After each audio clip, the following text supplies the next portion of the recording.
అంతే కదా, మనుషుల వ్యవహారం ఎలా ఉంటుందంటే వాళ్ళకన్నీ అనుకూలంగా భజన చేస్తేనేమో, వాళ్ళు ఆడిందే ఆట పాడిందే పాట అన్నట్టు చేస్తేనేమో ఆయన చాలా మంచోడు, భక్తిపరుడు అని మాట్లాడతారు.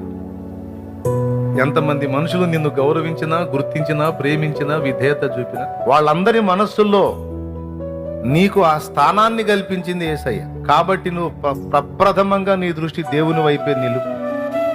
మనుషులు మనకు దేవుణ్ణి తెచ్చి ఇవ్వలేరు, కానీ దేవుడు మనకు మనుషుల్ని తీసుకొచ్చి ఇవ్వగలరు. ఎంతమందినైనా ఆయన తెచ్చి ఇవ్వగలరు. ఎంతమంది హృదయంలోనైనా స్థానం ఆయన ఏర్పాటు చేయగలుగుతాడు. కాబట్టి ఈ సంఘ పరంగానే కాదు, కుటుంబ పరంగానైనా, సమాజ పరంగానైనా, బంధు పరంగానైనా, దేవుని మార్గంలోకి నేను వెళితే బంధువులు నాకు దూరం అవుతారేమని కొంతమంది భయపడతారు.